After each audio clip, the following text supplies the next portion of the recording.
Look yourself in the mirror of Venezuela and Cuba. You do not ever want anyone, not even close to socialism, to come to this country. People are eating from trash bags in the street. So how has socialism actually helped the country? I don't think any Venezuelan can really like socialism because we've seen it put in place very well. It is not the route to go. It is not possible. It's not feasible.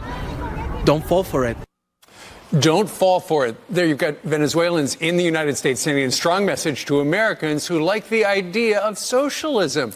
Don't fall for it. Campus Reform's Cabot Phillips attended a protest with victims of Venezuelan socialism, and he joins us now with more. What did they tell you, Cabot?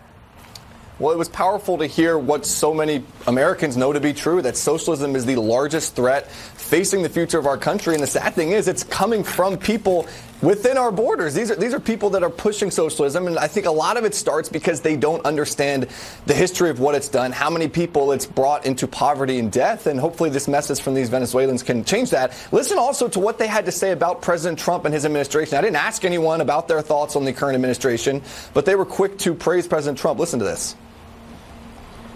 The people from Venezuela, we're very grateful with the United States, with this beautiful country, because they give you all the support right now in this critical situation. To me, that this administration is doing something more than just sanctions and just words.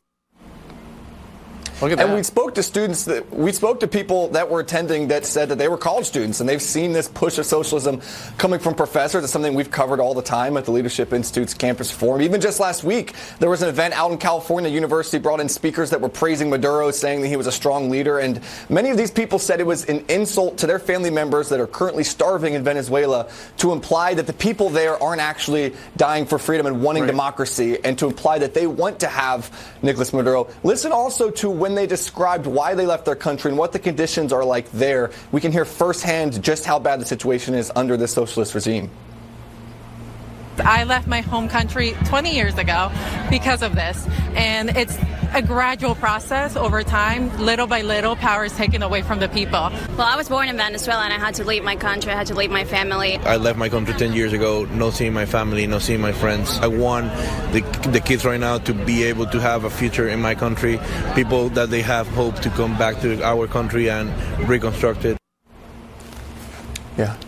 It was incredibly powerful, especially, I think, if there's one message to take away from this video, it's that this is not a joke. And I think it's easy to laugh off the rise of socialism in America and to look at some of the crazy proposals from Ocasio-Cortez and her, people, her friends in the Congress and around the country. But this really isn't a joke. I think if we're going to defeat socialism, I think the first thing to do is to take it seriously. And President Trump took us in the right direction there at the State of the Union, talking about how we will always be a country that's free. We're not going to fall for this. But I do think that there's a propensity for many Americans to say it could never happen here.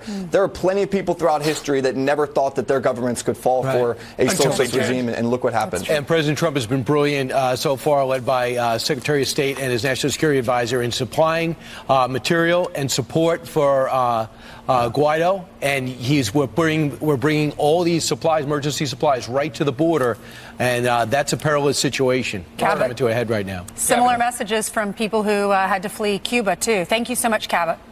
Yeah, absolutely. All right, let's hand it over to Jillian, who has some headlines for us. Hey, Jillian. Good Friday morning to you. A suspect accused of shooting a school bus driver in a fit of road rage claims he feared for his life. Police say this grainy video shows Kenneth Lilly